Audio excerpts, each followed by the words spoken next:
Good afternoon, everyone. This is an update on the tropics for October 14th, 2022. We are going to be looking at a October tropical update here for about the next 10 days. We're going to be looking at models. We're also going to be looking at that one tropical wave south of Cabo Verde Islands, which has a lesser chance of developing today. Tropical storm Karl, as you can see, is definitely diminishing a lot, and it is going to be making landfall later today, or it might be making landfall right now if that center is going into Mexico. Here's the National Hurricane Center for the 5-day graphical tropical weather outlook, and there's that one disturbance. There is also Karl, which is still a tropical storm as of 1 p.m. Central Daylight Time. As you can see, this has currently winds of around 40 miles per hour still, central pressure of 1030 millibars, currently moving south at 6 miles per hour, so moving quite slow towards Mexico. There's that one disturbance south of the Cabo Verde Islands, and this is going to be headed about north, kind of a west-northwest direction, which pretty much has no threat to the Lesser Antilles as of right now because it has such a low chance of development. We also have a high pressure up here that's also going to guide it more northward as it continues its westward movement. Here's the GFS model going into the second half of October. Starting tomorrow, we are going to be going into the second half of the month. And as you can see, this first half we saw tropical storm Karl, we saw Hurricane Julia actually as well.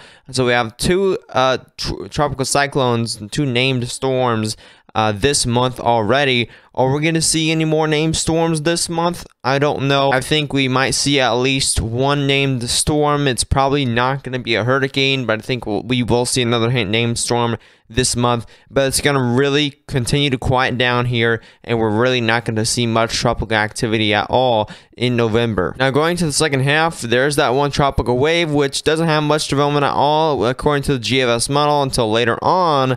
This kind of travels into the kind of the middle of the Atlantic east of Bermuda, and this actually develops into a little something, possibly a tropical storm, later in October, and that's around October 25th where it decides to develop. I'm not sure if that's actually a different tropical wave. It actually looks like it's kind of right in this location right now, which is interesting as it just kind of slowly moves throughout the Atlantic throughout the second half of October. Eventually decides to develop again into possibly a tropical storm. That definitely is not exactly going to happen. Again, that's going to be over 300, 200 hours out, so we're not going to pay attention to that right now. Again, we just look at these kind of long-range models to get a hint of what we could see later on in the near future. European model, let's go and look at the 0-0-0 run here. And as you can see, really, we do see a lot of tropical waves in the main development region. We are seeing a couple of low pressure systems that look kind of like tropical waves, but again, not much development at all. That is very interesting of what pops off around 200 hours out from now, near the Bahamas of whatever the European model is showing there. Again, not much development for the European model for the second half of October. We are seeing a few of those low pressure systems, but they're really just not really developing into anything as of right now. ICOM model really likes to show off these tropical wave low pressure systems. As you can see, that low pressure definitely shows up here. You can really see that westward movement from the ICOM model going into October 20th or so. Definitely that is a tropical wave. Again, we do have a lot of shear over here, a ton of shear across the Atlantic here, and that is going to prevent any tropical waves from really developing for the second half of October, unless there are any available pockets of low wind shear. Again, it's really unlikely we will see a strong tropical storm in the main development region and the Caribbean because we have a bunch of shear over there. So right now, October is looking fairly quiet, especially for the second half, which means you will see a lot more United States winter, fall videos and stuff like that. And switching over to the United States, we are going to be looking at a major cold front that is going to be entering the United States here. It's going to be diving south here throughout the next few days, bringing very cold temperatures, not winter temperatures, but quite cold temperatures here for October. And as you can see, we're moving forward here with the GFS model. And this is actually not the one cold front we're going to be watching. This is another cold front right here that's going to be hitting tomorrow across the Midwestern United States. Of course, the Western United States is going to be warm for quite a while. And this is what we typically see what happens. This is typically what we see in a La Nina fall, is the eastern half of the United States usually gets a lot of that cool temperatures, while the western half usually gets a lot of those warmer temperatures in October, while the Midwest and the eastern United States does get a lot of those cold fronts there. However, more of the western United States, we'll see a lot of those cooler temperatures as we head throughout early next week. Look at that. We have a massive blob of below average temperatures. We could be reaching around negative. We could even be reaching around 15 degrees below average of that average temperature we typically see on this day. So it's not going to be negative 15 degrees. It's going to be just below average. So as you can see, that continues for quite a while. Just a massive cold front that erupts the entire eastern half of the U.S. That will bring a lot of those very chilly temperatures throughout next week. And then we might see a lot of warmer temperatures, as you can see, by around October 23rd, while the western U.S. gets a lot of those more cooler fall temperatures.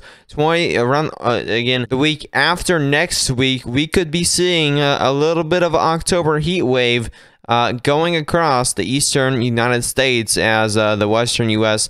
pretty much just transfers all of that warm temperature across the United States, and then gets a chance at some of those cooler fall temps. And we're also going to be looking at the MSLP. Let's see if any upcoming storms and any upcoming rainy fall storms will be coming.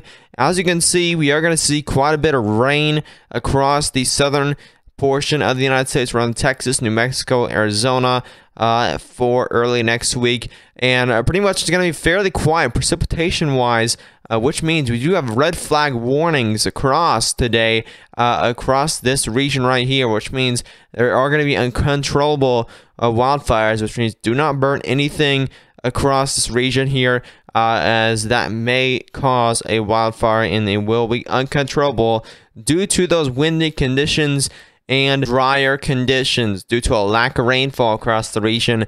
Now, we are going to see definitely some of that rainfall later on in October. As we get to around October 25th, some of these areas may see a lot of that rainfall from an upcoming possible fall storm that may lead to severe weather in the south. This is going to be over 250 hours out from now, but we are going to see some sort of system go across the eastern United States that may bring a lot of rainfall for some of these areas across the Midwest going into the south. You're going to have to watch that. If you did enjoy the weather update on both the tropics, and now we are switching over to the United States mainly, as tropical stuff is calming down. Now, I will be doing tropical updates still, but they may be less frequent. But those people in Mexico, Central America, Caribbean, I'll still keep you updated on the tropics.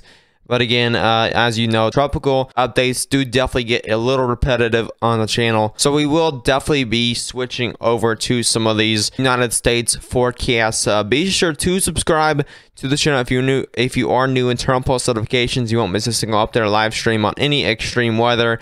Also, like the video, share this with friends and families. And as always, I see you in the next one. Stay safe.